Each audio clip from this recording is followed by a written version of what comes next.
So I'm just going to show how to do the actual drawing. In another drawing, it shows how to do the border and how to set up the page and everything. So I just want to show you how to do the actual drawings in this.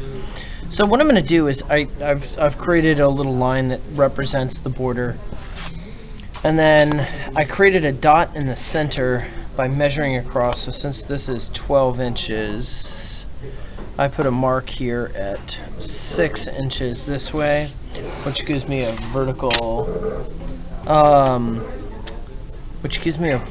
line that I can do my construction line. And remember, construction lines are nice and soft and light. Okay?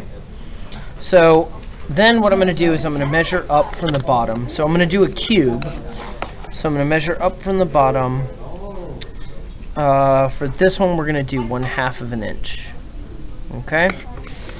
And so when we do our isometric drawing, we're going to use our triangle at 30 degrees, and I'll flip it over this way, and this is also 30 degrees.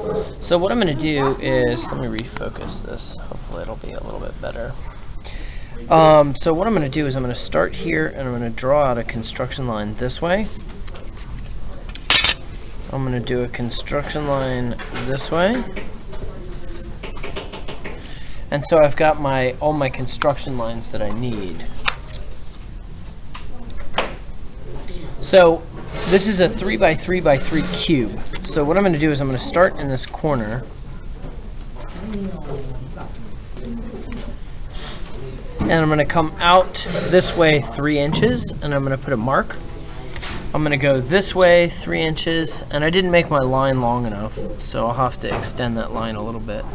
But this is 3 inches, and this is 3 inches this way. Okay? And then what I'm going to do is from those points, so here is my 30 and 90, so this is going to be my 90-degree angle. And I'm going to come up, I'm going to go a little higher than I did on my front view here. And I'll just go a little bit beyond it. And I'm using construction lines, okay? And so what's cool about this is that should be all of the lines that I need to create this rectangle, or this cube, I guess I should say. So I'm going to now take, I've got this point here, and I'm going to draw out this way. And then from this point, I'm going to go out this way. Like that. And now I have a point here and a point here. I'm going to close this rectangle in.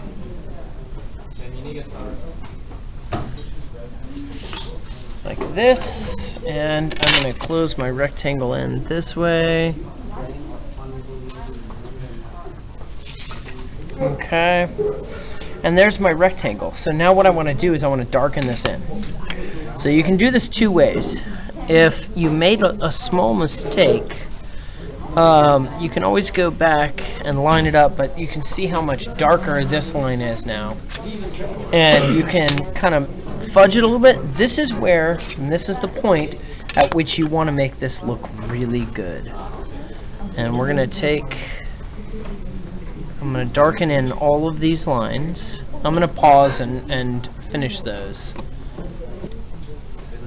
Alright, here are all of my lines that are all darkened in. And then what I'm going to do is I'm going to set it up so I have a little rectangle in each view.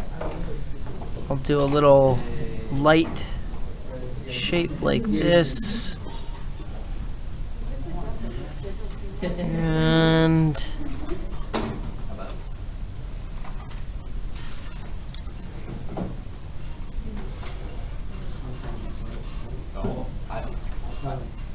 okay, and then I'm going to write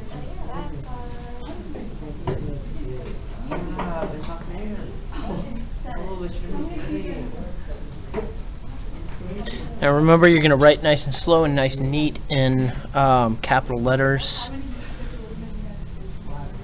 He hit me. Oh. Side, and then this is the top. And I'll show you what I'm going to do with this now. I'm going